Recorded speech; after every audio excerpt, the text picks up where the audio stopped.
The grad student who discovered a way to control anybody's iPhone from anywhere in the world. On this edition of Politicking.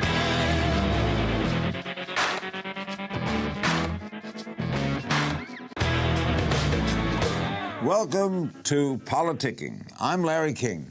We've become all too familiar with the problems associated with hacking, both on a personal basis, if you've ever had your social media accounts or bank card hacked, and in the international sphere as governments increasingly rely on digital espionage, where covert spies in a shadowy world once reigned supreme.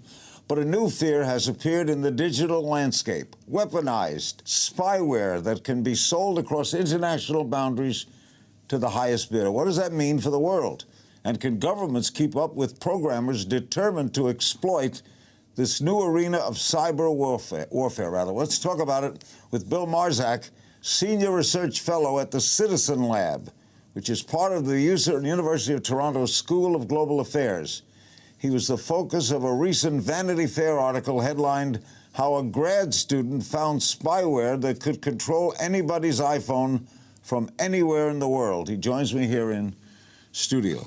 All right, tell me how you got into this whole thing. Well, so actually, I was pursuing my PhD in 2009 in a completely different field.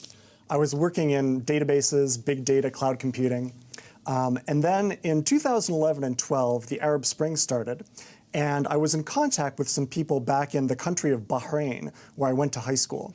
And I was shocked to see the government, repressing the protests by killing protesters and cracking down very heavily. So I decided to figure out if there was something I could do to help. So I got involved, started with some fellow activists in an organization called Bahrain Watch. A few months later, one of my colleagues started receiving some suspicious emails in her inbox. She forwarded them to me and said, "Hey, these look really suspicious. I think they might be designed to infect my computer." How could every iPhone be vulnerable? Well, every iPhone runs the same piece of software from Apple, iPhone's operating system. And, as computer scientists, you might think that we're able to build secure or hack-proof software, but that's not a thing. The best minds in computer science can't figure out how to build secure software. So despite our best efforts, there's always these bugs or vulnerabilities or, backdoors into software that can be exploited. But how could the genius who invents the software not be able to help people prevent its hacking? Well, because modern software is so complex. It's often not written by just one person. It's complex to invent. So it's just as complex to stop? Right. Well, it's even more complex because even if I invent a piece of software, it grows over time. So more and more people start contributing and adding code. And as the original author, I might not know exactly what all the features are if people keep adding things. How did you find spyware? How did you get into it? Well, so I originally started because I had no experience in computer security or spyware. But when my colleague at Bahrain Watch got targeted with these weird-looking emails back in 2012, I started trying to analyze them and see if they were part of some spyware attack. And that's kind of how I got my expertise. I got in touch with this organization, the Citizen Lab, and other people there trained me and taught me what I know. All right, forgive me as a neophyte. When they hack, where do they get it? Where do they see it? Well, that's a great question. Usually, if we're talking about a government, there'll be some agency, maybe like an intelligence agency or a law enforcement agency, and they'll actually have a monitoring room that has TVs, computers, and from the monitoring room, they can target people's phones, and then, they see it, they're sitting there in their swivelly chair, they're looking up at the array of monitors, and they can kind of see what's going on in your phone and pull information out and look at text messages and turn on your microphone and webcam and crazy things, It's really frightening. Did you contact Apple? Yeah, so right after we had discovered this, we got in touch with the people at Apple and disclosed it to them and gave them a chance to patch it. And now I understand Apple issued a patch to fix 0 day. What is 0 day? So a 0 day in computer science is a term for one of these bugs or exploits or backdoors in software that nobody knows about yet, except maybe the person who discovered it. So 0 day means that the vendor, in this case Apple, has had 0 days to issue a patch or a fix or an update that closes the vulnerability. Can an ordinary citizen protect him or herself from hacking? Yeah, so there's a couple steps that you can take. So if you have a smartphone, if you receive messages or emails on that phone, be careful about clicking on suspicious-looking links or attachments that you get on your phone. Like if someone sends you a link to a website, or they send you a file on your phone, it's possible that the link or the file could contain some sort of exploit or spyware designed to infect your phone. So double check to make sure you trust the person that's sending you the thing, and just be wary of things that sound too good to be true. Great pleasure meeting you, and good luck in whatever you do. Don't hack. Thanks so much, Larry. Thank you, Bill. It's Vanity Fair. To continue the discussion from the earlier segments of all things hacking, and what, if anything, can be done to combat this new front in cyber warfare, we turn to John McAfee, pioneer in the cybersecurity industry, CEO of MGT Capital Investments, political activist. He sought the Libertarian Party's presidential nomination in 2016. He joins me from Oakland. Heard all the headlines about hacks, the Democratic National Committee being hacked, John Podesta being hacked, Russia's alleged efforts to influence the election. What's your take on all of this? Well, there's so much information out there, Larry, that I think to start with, we need to define what cybersecurity is. I mean, there's the protection of our privacy, which we have none, by the way. There's a protection of our data, our critical data. We have none of that. There's the protection against cyber attacks, like denial of service attacks against internet organizations where we can no longer get access to the internet or a company's computer goes down. And then far more importantly, we have cyber warfare. The only front that America has any capability in is in cyber warfare. That began back in 2011 with Stuxnet, a virus written jointly by the U.S. and Israel that destroyed half of Iran's centrifuges to create purified uranium. So the thing that distresses me more than anything else is that our government defines cybersecurity, by and large, especially the FBI, the Department of Justice, as using cyber technology to make sure that American citizens toe the line, that there are no terrorist activities, and that we are all monitored and controlled. And this is what scares me, because that really is not cybersecurity. The thing about Donald Trump's cybersecurity platform that frightens me the most is that he wants the Department of Justice to head a national task force of law enforcement agencies to create our, quote, cybersecurity policies. Well, the agency that's going to head that up, we know is going to be the FBI. They are the lead technologists within the Department of Justice. And look at what happened to the FBI. In 2013, they were shut down by Anonymous. In 2015, the Chinese stole every record that the FBI had. And in February of this year, a 15-year-old boy hacked the FBI and published 30,000 records, including undercover agents of every agent within the FBI organization, almost 80% of their employees. And is this the agency that you want running America's cybersecurity? Well, clearly, there must be another. I'm sorry, sir. Go ahead. And what is John McAfee's idea? Well, my idea is let's address the real cybersecurity problem.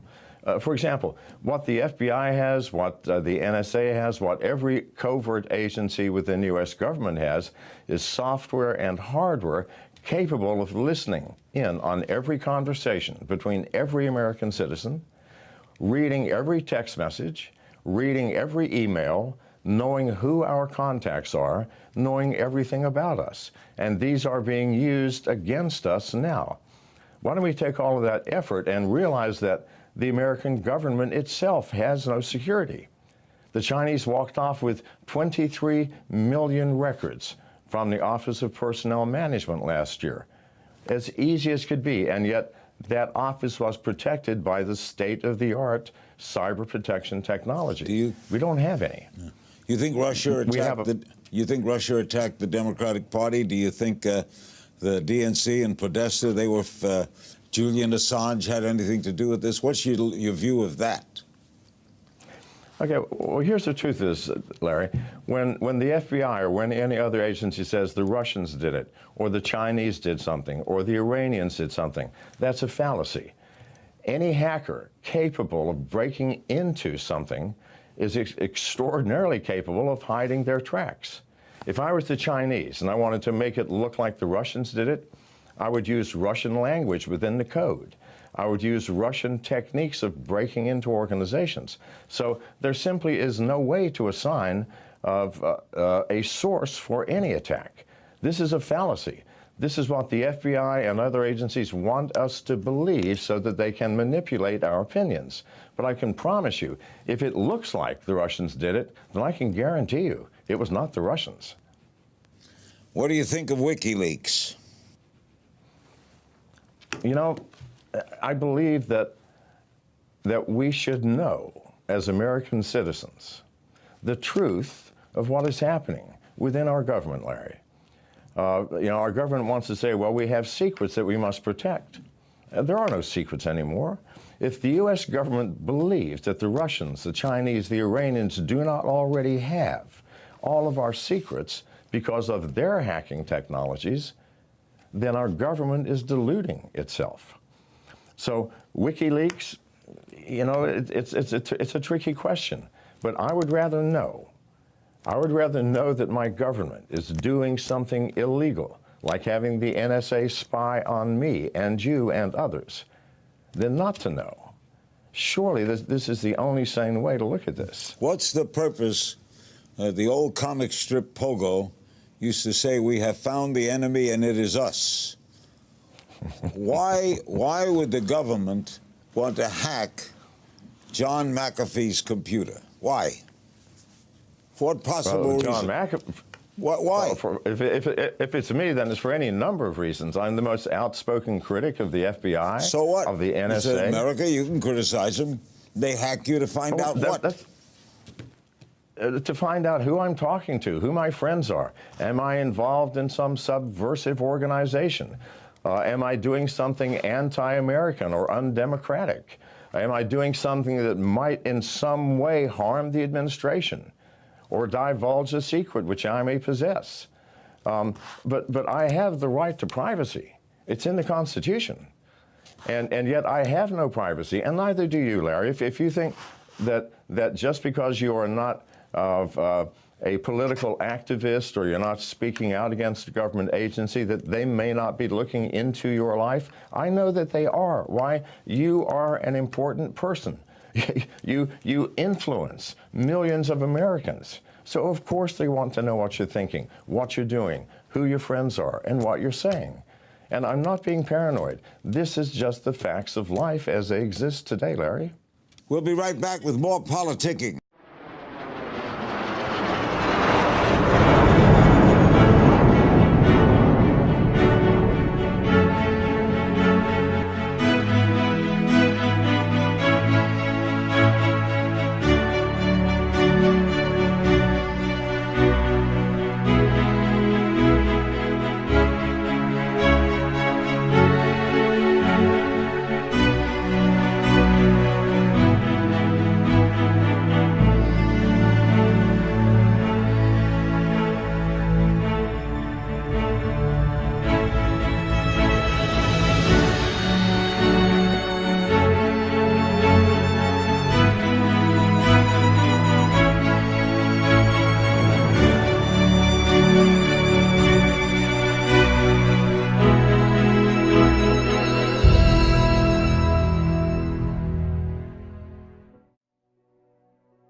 Recently, Obama said that the United States are going to respond to Russian cyber attacks.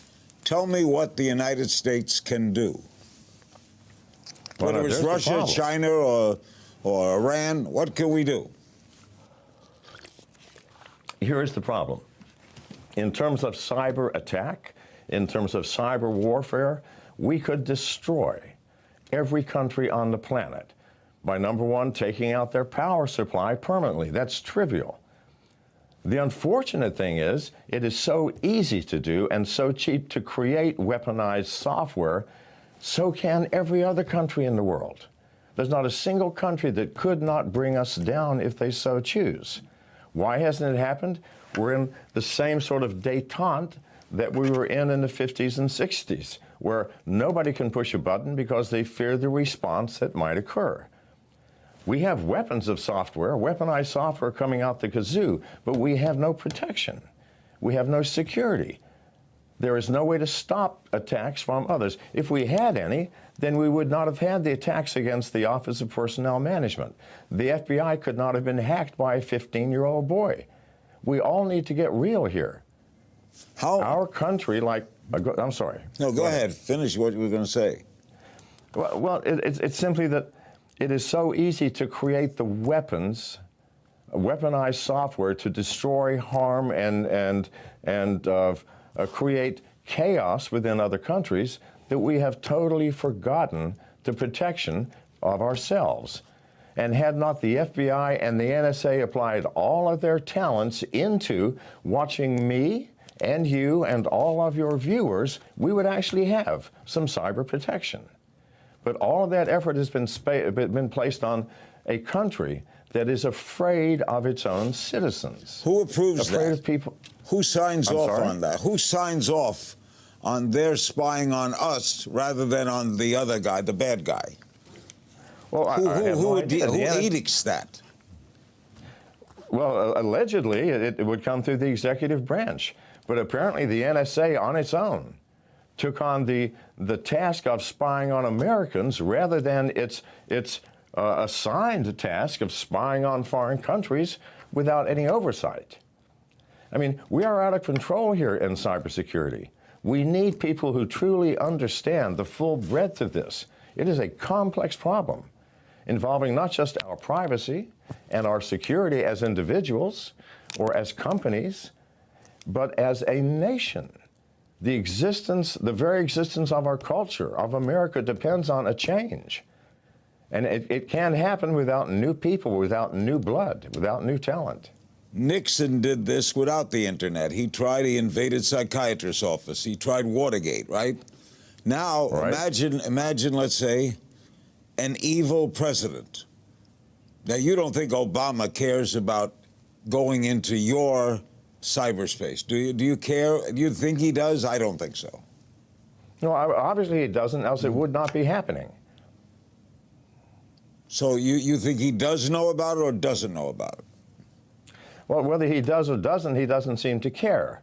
Clearly someone doesn't care. I am smart enough. I've been in this business my whole life, Larry, and I'm smart enough to know when I buy a new telephone, within 3 days, some agency of the government has invaded my privacy by placing spyware on my phone, listening to me, watching me, reading my emails and text messages. I've long since given up on trying to prevent that. Instead, I use older technology for communications that matter to me, flip phones that can't be hacked. That's what I have. But this, well, good man, and stay with it, because I know when it's happening to me. Good heavens, I'm 71 and I've been in this business for 50 years, so I know that it's happening, and not just to me. And can the same brilliance of technology counteract it? Yes, absolutely. But we have to have someone at the top or someone in authority that will say, look, the FBI, your job is not to spy on American citizens randomly, at will, by getting sign-offs by some judge that you wake up at 2 o'clock in the morning who doesn't seem to care, to give you a warrant that will allow you using a device called a Stingray, created by Harris Corporation, that will read and listen to everybody's conversation within a half-mile radius, even though you have a warrant for just one person. Please, this is actually happening. It has to stop. And we have to apply ourselves to the task of securing our country, our corporations, and ourselves from attack from any number of quarters. And we don't need one more attacker, that attacker being our own government. It's bad enough as it is. You were the developer of the first commercial antivirus program. Has this made you a target of hackers? Well, of course, yeah. It's a badge of honor, I think, for a hacker to hack me. And it happens frequently. what happens is when people plant software on my phone, I immediately identify it. Instead of getting rid of it, I try to find out who put it there. And then I keep my phone in a safe place when I want to have a private conversation. I don't have a private conversation with my telephone in my pocket unless my thumb is over the microphone. I don't let it watch what I'm doing. I keep it in closed spaces. So I can allow this. You're painting this picture, John, that instrument, that iPhone that you have on you is an enemy of you. Of course it is. It's the ultimate spy device, Larry, and it was designed to be that. Now let me tell you why. The iPhone and Google's Android phones are designed for one purpose: to allow marketers and salesmen to have access to where you are, who your friends are, what you are buying, what color shoes you like, what color sweaters you're looking for Christmas, so that they can market those things to you. Now, because it is designed to allow that, then it is also designed to allow hackers to get in and do the same thing. I mean, I don't care if you want to sell me a pair of shoes, because I can choose not to buy them. But when a hacker gets in to steal my identity or to listen in on a private conversations, well, that's a different thing, Larry, and that's what that's being used for.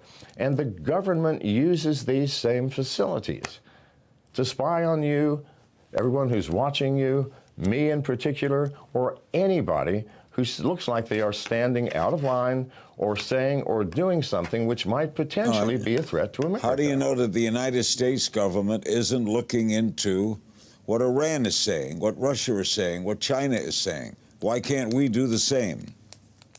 Well, I'm sure we are. Which is what I'm saying. There are no secrets, Larry. Not only are we watching the Chinese are watching us. We're watching the Russians are watching us. They're watching the Iranians, who are watching us. So is that there are no secrets. So is that mutually assured destruction? It is, if we don't stop it. If we don't develop techniques to prevent this from happening. Everything has been focused on warfare. I have software that can attack you, or violate you, or find your information. But nothing has been placed on preventing that from happening from the other side. It's like we have nuclear bombs, but no bomb shelters. This is where we are today. So where does it all end? What's your biggest fear? My biggest fear is that Donald Trump will not see the reality of our cyber situation and will allow the current madness to continue, only in worse form. His cybersecurity platform, stating he wants the Department of Justice to control a nationwide task force, is the most frightening, because we know that it will be the FBI within the DOJ. They've been hacked more than anybody. If the head of the FBI were with us right now, what would he answer to what you've just said? Well, okay, so I debated on CNN the FBI mouthpiece for 15 minutes, a very slick gentleman who started off saying it's all about security versus privacy. You must give up some privacy to get security. This is when they wanted to open the iPhone. And I was saying, no, nonsense, you know how to do it. And ultimately they did it on their own, only after so many people spoke out against them. My greatest fear is that Mr. Trump is going to overlook that subtle difference between cybersecurity and the use of cyber technology to assure our national security by spying on us. The trouble could That's be my biggest fear, Larry. Trouble could be the public, John. Hitler, in 1937, suspended warrants. He did away with warrants. And he explained to the German public, we have enemies within.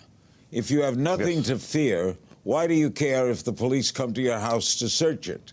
And the public bought that. Do you think the American public would buy that? Well, only if they haven't understood what privacy is, Larry. Because you think if you've got nothing to hide, you have nothing to fear. All of us, 100 times a day, exercise a privacy function.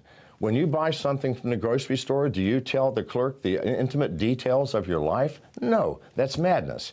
For your casual acquaintances, you may divulge more. For a close friend, you might divulge even more. For your spouse, you might divulge everything, providing you're not having sex with her sister. But even then, you might not choose to divulge that.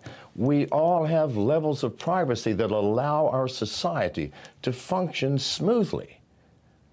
And so if you say, well, you have nothing to hide, you've got nothing to fear, that means that ultimately everybody will know everything about everybody else. And we will have riots in the streets.